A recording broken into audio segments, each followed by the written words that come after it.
2014 में बिहार में देखा था कुछ बच्चों में एंसेफेलाइटिस हुआ था और बहुत सारे बच्चों की वहाँ मृत्यु भी हुई थी। उसकी वजह थी जो अधपकी जो लीची होती है, स्पेशली कच्ची जो लीची होती है, बहुत सारे बच्चों ने कच्ची लीचियाँ तोड़ तोड़ के और खाली खेल खेल में। ऐसे बच्चे जो कुपोषित हैं, जिनमें बिल्कुल ताकत नहीं है, एनर्जी नहीं है, उस तरह के कुपोषित बच्चों में ज़्यादा लीची का सेवन नहीं करना है। एक बार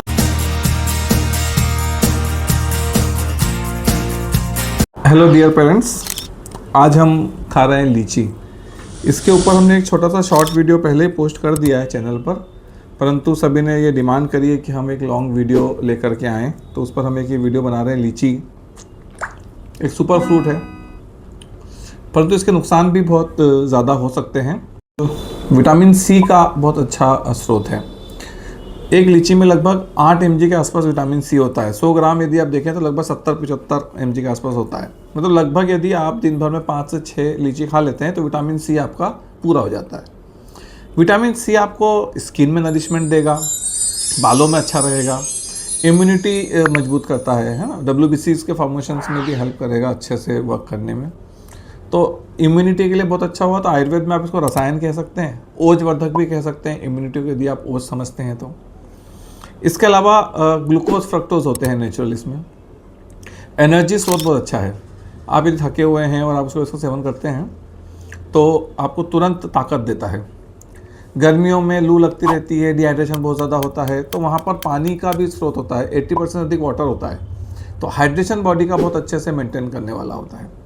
इसके अलावा इसमें पोटेशियम होता है, तो पोटेशियम होने की वजह से हार्ट की जो हेल्थ है और मसल्स के लिए भी बहुत अच्छा होगा। मसल्स वीकनेस को भी ये रोकने वाला होता है।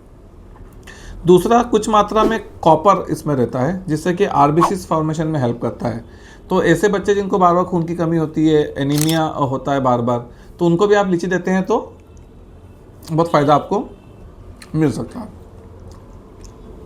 इसके अलावा यदि आप आयुर्वेद से समझना चाहें, मधुर रस होता है इसका और अनुरस अम्ल होता है, इसलिए कई बार हल्की हल्की खट्टी भी लगती है। देखिए, हमने इस तरह से यहाँ पर बांध के इसको रखी हुई है, इससे ख़राब नहीं होती है। आप ऐसे लेकर के आ जाओ और यहाँ से तोड़ तोड़ के आराम से आप रेगुलरली खाते रहें।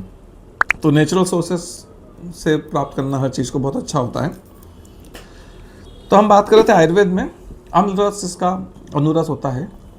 वीर्य में शीत होगी और मधुर विपाक वाली होती है। विपाक मतलब जब खाने के बाद जब डाइजेशन हो जाएगा तो उस समय जो इसका रस आता है वो मधुर वाला आता है। शीत वीर्य होने की वजह से बहुत अच्छा पित्त को शमन करने वाली होती है, जिससे बच्चों में जो बच्चे चिड़चिड़े हो रहे हैं, जिनको गुस्सा बहुत ज़्यादा होता है पित्त बढ़ने की वजह से, या जिनके हाथ पैरों में जलन होती है, तो दाह प्रशमन का भी काम करती है बहुत अच्छा। पैरों में जो तलवों में जलन वगैरह होती है, वहाँ आप लीची का सेवन कराएंगे तो बहुत अच्छा हेल्प करेगा उसमें। उसके अलावा भी पित्त की स्किन डिसीज़ में भी बड़ा अच्छा हेल्प करने वाला होता है, क्योंकि विटामिन सी बहुत ज़्यादा है। पित्त की वृद्धि होने से, मतलब पित्त का दूषित होने से कहीं ना कहीं अधिकतर स्किन की बीमारियाँ होती हैं, तो ये पित्त को भी शमन करता है, इसलिए स्किन के लिए भी बहुत अच्छा होता है। डाइजेशन के लिए अच्छा होता है। फाइबर बहुत अच्छे इसमें हैं, तो कॉन्स्टिपेशन में ये हेल्प करता है। बहुत ज़्यादा सेवन करेंगे तो ऑब्वियसली नुकसान दे सकता है। आयुर्वेद में बोला गया है अति सर्वत्र वर्जयेत। एक जो सबसे इम्पोर्टेंट बात मैं आप लोगों को कहना चाह रहा था, हम उसको रख देते हैं। 2014 में बिहार में देखा था कुछ बच्चों में एंसेफेलाइटिस हुआ था और बहुत सारे बच्चों की वहाँ मृत्यु भी हुई थी।